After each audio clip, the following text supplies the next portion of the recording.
everybody, my name is Daniel Ramirez. I'm here at the Museum of Idaho with Kristina Frandson. I'm the curator here. And I'm Rod Hansen, Director of Exhibitions.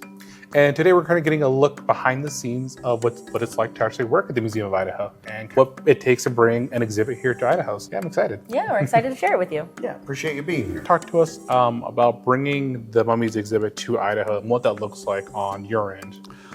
Well, each exhibit is a little bit different in trying to procure them. We look at things, it's a little different than going to Walmart and buying cereal.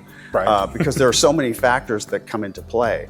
We have to look at what exhibits we've hosted in the past and see how that fits in so that we get some variety, who it appeals to in terms of the demographic. I love the concept of this exhibit.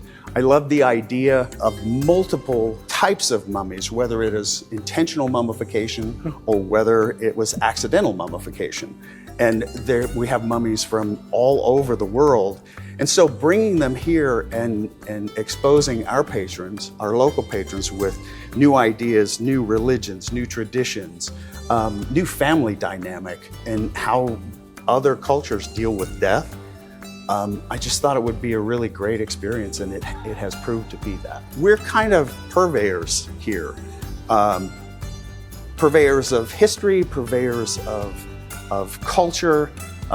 So we kind of go out into the world and we find things that are historically significant or that they're beautiful, and we bring them back and we show them to the general public. I think that's an extraordinary opportunity. And so talk to me about what your work is and how it affects the exhibit itself. My job is just monitoring. So a lot of that is visual. Inside all of the cases, there are tiny little black monitors. Every day I have some volunteers help me go through and check all the cases for dust and also for the temperature and humidity reading. These are called hobo monitors. And we try and keep the temperature and humidity on each of them within a 5-degree-ish range, keeping the mummies in the most ideal environment that we possibly can, so that we don't cause more damage or cause any damage at all. We're here now within the signs of the times.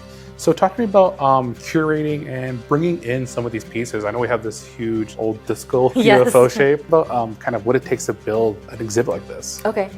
Yeah, so Rod always says something that makes a lot of sense for our institution, which is some museums can have a storyline and do all of the, think of all the labels that they want to write and the stories they want to tell, and tell those, and then go to their collections and pick out items that help tell that story. We knew that we had a lot of really cool historic signs from the town, from different decades and stuff, and we wanted to show them somehow, but we didn't have right away sort of a storyline for that. So instead we did the opposite, where we had the objects but not quite the storyline, and then we just had to work all together to kind of discover a through line and then make it a cohesive sort of pocket exhibit. One of the cool parts about working at the museum, particularly like having the curator side and the archivist side, is that I get to go through and look at all the historical images. And sometimes if we didn't have in our database like actual information on the piece, sometimes just by looking at historical images we could find something similar and then put it into a decade. Like this street light,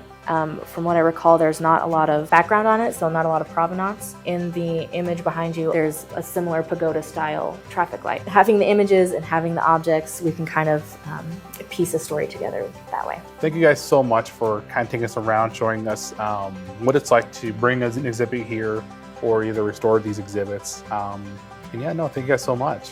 Yeah, thank you for coming. I appreciate it. Yeah, and no, thank you guys for watching.